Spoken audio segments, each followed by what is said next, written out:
నేను నా ఔట్‌రీచ్ ఆదివారం చీరాల్లో ఎళ్ళినప్పుడు ఇలాగ ఒక యంగ్ ఫీమేల్ సన్నగా లేసినప్పుడు 2 కాళ్ళు చచ్చుబడిపోయి మన శ్రీనివాసరావు సెంటర్‌కొచ్చారు. ఇలా 2 కాళ్ళు సన్నగా చచ్చుబడిపోతే చూస్తే అయోటో ఇలిక్ డిసీజ్ ఉంది తనకి. అంటే కిందకెళ్ళే ఆర్టరీస్ మొత్తం 2 బ్లాక్ అయ్యి ఉన్నాయి. సో, అప్పటికప్పుడు ఎమర్జెన్సీగా వితిన్ 12 అవర్స్‌లో మనం థ్రాంబెక్టమీ చేసి ఉన్న థ్రాంబస్ అంతా తీసేస్తే ఆ వచ్చిన వీడియోస్, ఆ తర్వాత ఫలితం మొత్తం కంప్లీట్‌గా రికవర్ అయింది. ఏ మాత్రం అశ్రద్ధ చేసి లేట్ చేసినా ఇటువంటి కేసులు కంప్లీట్‌గా 2 కాళ్ళు పడిపోయి బెడ్ రిడెన్ అవ్వాల్సొస్తుంది. కాబట్టి ఎప్పుడైనా సరే సడెన్‌గా జరిగిన ఏ ఈవెంట్ అయినా మీరు ఇమ్మీడియేట్‌గా డాక్టర్‌ని సంప్రదించాల్సుంటుంది. ఇప్పుడు మీకు ఫస్ట్ బాత్రూమ్‌లో నుంచి కూర్చొని లేచినప్పుడు 2 కాళ్ళు పడిపోయినాయి. అంతేగా? ఆహా! ఫస్ట్‌లో వచ్చినప్పుడు. అదే ఇంట్లో ఆ! ఫస్ట్‌లో.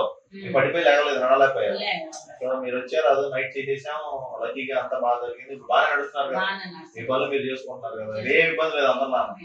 ఈ కేసు షేర్ చేసుకోవడంలో నా ప్రధాన ఉద్దేశ్యం ఏదైనా సరే సన్నగా జరిగిన ప్రాబ్లమ్‌కి సన్నగానే ట్రీట్మెంట్ ఇవ్వాలి. ఏ మాత్రం మనం లేట్ చేసినా మనకి ఏదైతే ఇంపార్టెంట్ క్షణాలు, ఏదైతే ఇంపార్టెంట్ టైమింగ్ గోల్డెన్ అవర్స్ ఉంటాయో అవి మిస్ అయిపోతాం. అది స్ట్రోక్ అయినా, కాళ్ళు 2 ఇట్లా పడిపోయి వాస్కులారిటీ ప్రాబ్లమ్ అయినా, బ్రెయిన్‌లోకి వచ్చే సన్నగా వచ్చిన సీవీటీ అయినా ఏదైనప్పటికీ అది మెయిన్‌గా అందరికీ అర్థం కావాలనే జస్ట్ మా దగ్గర జరిగిన ఇంప్రూవ్‌మెంట్ అయిన కేసుని ఒకటి షేర్ చేయడం జరిగింది. Thank you.